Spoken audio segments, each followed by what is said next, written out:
were to leave the country, they could surely still claim an historic victory, and the authorities in Benghazi are certainly concerned about saving lives as well. Inevitably, Libyan state TV has denied an offer even being made. The next move now surely belongs to Gaddafi. One final point, how Gaddafi's own soldiers feel about the prospect of being abandoned may prove interesting as well. Lawrence Lee, Al Jazeera.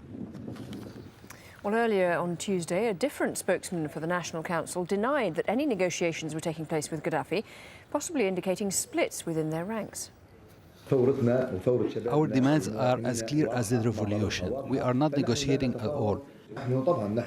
We have appealed to the United Nations to impose a no-fly zone in Libya to protect our families and to prevent any aircraft attacks like the ones you are hearing about.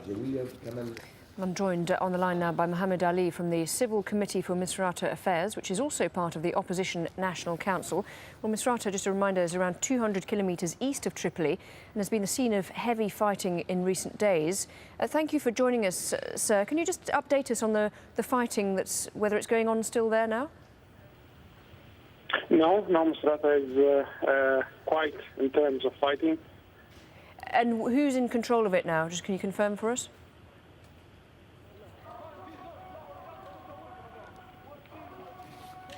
Can you, if you can hear me still, can you confirm who is in control of the town? Oh, it seems that we may have lost our guest there. Let's try one more time. Sir, can you hear me? No, I think we've lost our guest there from Misrata. We'll obviously try to get him back and get the latest from there and on the situation on the deal.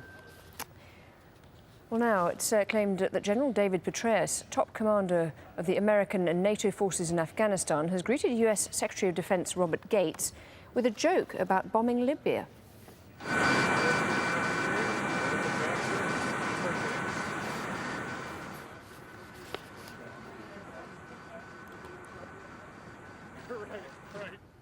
Now, clashes have broken out between Muslims and Coptic Christians in the Egyptian capital. The country's Coptic minority has been protesting against discrimination by Egypt's Muslim majority. And in Cairo's Tahrir Square, hundreds of Egyptian women held a rally calling for equal rights and an end to sexual harassment.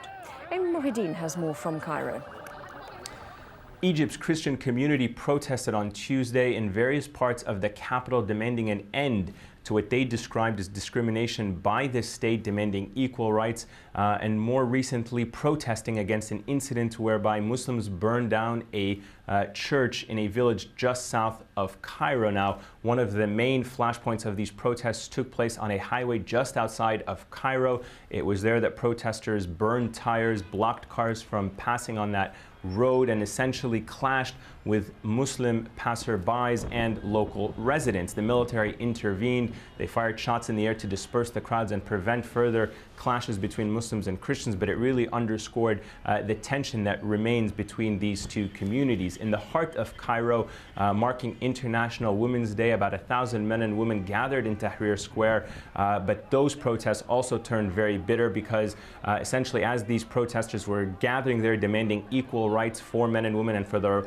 rights, political rights of women to participate in the new Egypt, they were drowned out as well by protesters. The military once again had to intervene and rescue women who were being harassed and who were being drowned out by the chants of both men and women that did not feel this was an appropriate time for women to demand their rights. Once again, underscoring the problems and the discrimination women in Egypt feel they face in a very male-dominated society. Now, all of that coming against the backdrop of the Egyptian military taking into custody the former head of state security. This individual believed to have ordered the alleged destruction of documents, the alleged evidence that could implicate former regime officials. He is now in the custody of the military as protests against state security buildings continue in various parts of the country. Well, as Ayman just mentioned, it is International Women's Day. We'll be meeting a leading Chinese software engineer breaking the glass ceiling in a male-dominated industry. The Afghan Cash for Work program, it's attracting hundreds of people every week, but who really is benefiting?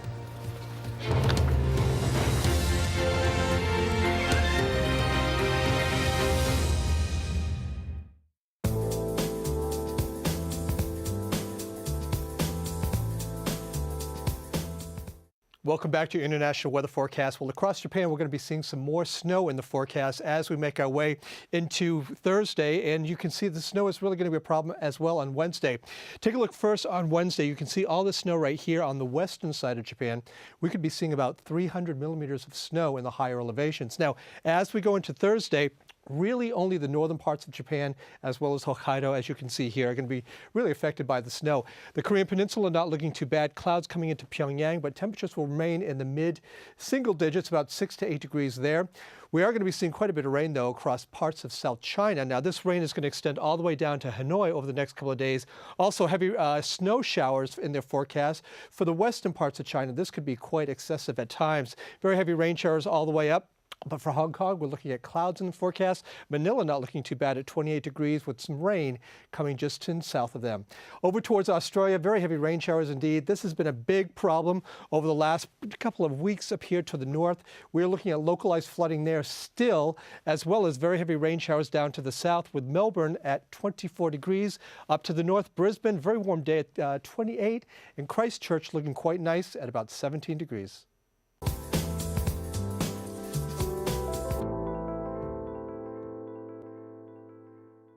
From the ancient traditions of the written word to the power of photography and expressions of identity through dance, art is a constant feature of the human landscape.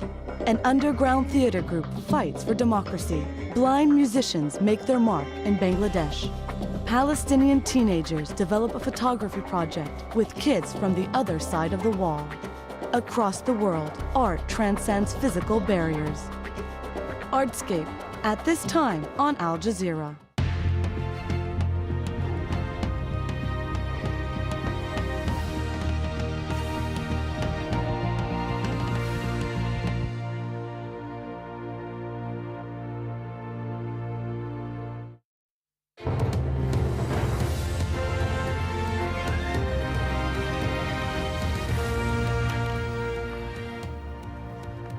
Welcome back. Our top story here on Al Jazeera. The reports that Gaddafi's tanks and warplanes are hitting several towns in Libya. These are the latest pictures from Bin Jawad. Rebels say that they're having to deal with aerial bombardment and have sustained serious injuries. The head of Libya's opposition National Council says the Libyan leader must stop the bombing and leave the country within 72 hours. However, a different spokesman for the council has denied that any negotiations are taking place. We're joined now on the phone from Mohammed Ali, who's in the town of Misrata. Thank you very much indeed for joining us. Now, can you tell us what you know about any possible deal that's been offered to Gaddafi? Well, there was a definite approach by Gaddafi's people to the National Council. The National Council made its position clear, and there was no further negotiations, but the approach was there, and the position of the Council is well known. But do you think that ordinary people will be prepared to see a deal go ahead that would save Gaddafi? Well, the National Council said get out, and then get out first.